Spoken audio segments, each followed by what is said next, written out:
Paul Simon? Whew. Lovely Paul.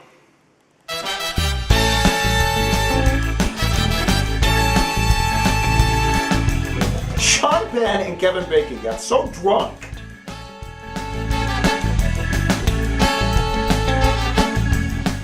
Me and Johnny Leguizamo on an ocean kayak. When was it? This is 1980. This is Gary Oldman. When we learned that Bill Macy passed on, I remember Tony Danza turned to me and he said, "How can I compete with that?" Meryl Streep broke both legs. Oh, God. Oh, gee. It was Timmy Curry and Rick Springfield. Oh, geez, this goes way back. Timmy Curry and Rick Springfield in the back of a cab, trying as hard as they can to get to Times Square before the ball dropped. A big name that you may or may not be aware of. Chevy Chase, good friend of mine. Phil Hartman died of a broken heart. A big name that you guys may have heard, you might not have heard. Alex Baldwin. He's a good friend. If you were doing cocaine in 1973, it was probably coming from Roald Dahl. As long as it works out for the both of us. Bill Paxton will usually come by my house in the middle of the week. We'll go for a drive. Cocoa Club! When we left, only one person left in the house. Ed Harris, relighting a joint on the porch.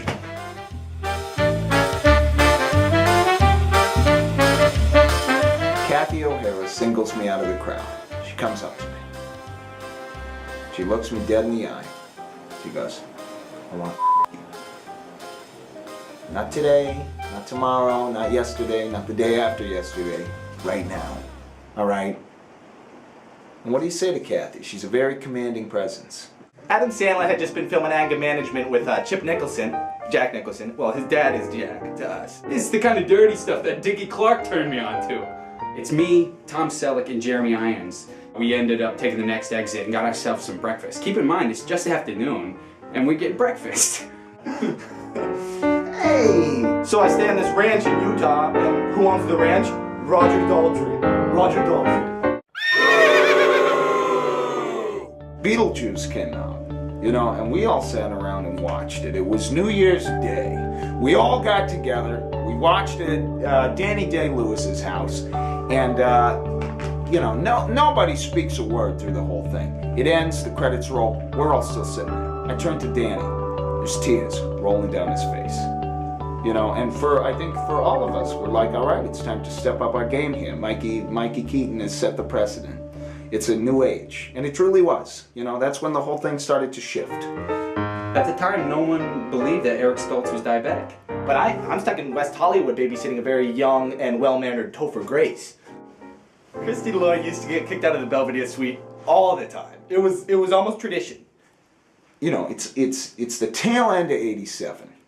And no, I take that back. I'm sorry. It was New Year's Day, 1988, and I'm looking myself in the mirror, and I'm just mouthing the words over and over. You know, William Hurt is gone. You know, not coming back. An hour into 1983, and I'm telling Ernie Hudson, please put the gun down.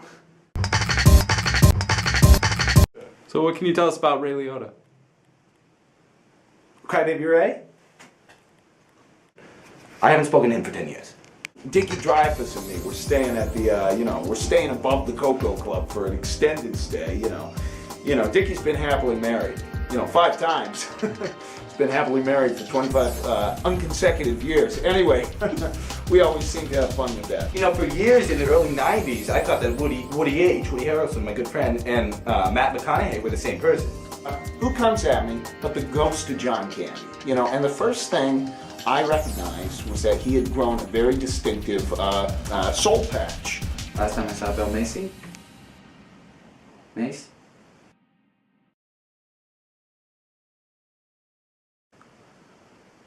We spent the day at the beach together. He asked me, Judge Reinhold, to bury him up to his neck for sunset. Yeah, that's all I'm going to say about that. Can we... Hey, you guys flew me out here, and I just... I thought we were going to be talking about, the good old days. We just want a little more information about the Bill Macy story, so... If you could just kind of tell us a little Bill bit more. Macy, he didn't do anybody, any harm, so I don't know why we got to beat this into the ground. Half Moon Tuesdays at the Candyland Ranch. You know, for a brief moment in time, Dickie Dreyfuss was Stevie Spielberg's golden child until I think Steve woke up and realized, what the Oh, Mary Steenburgen. Mary Steenburgen was being boisterous. You know what's funny? Is that nowhere in print will you find a description of how warm Rick Moranis' smile is. Take one guess at who Michael Gambon had to f*** to get Harry Potter.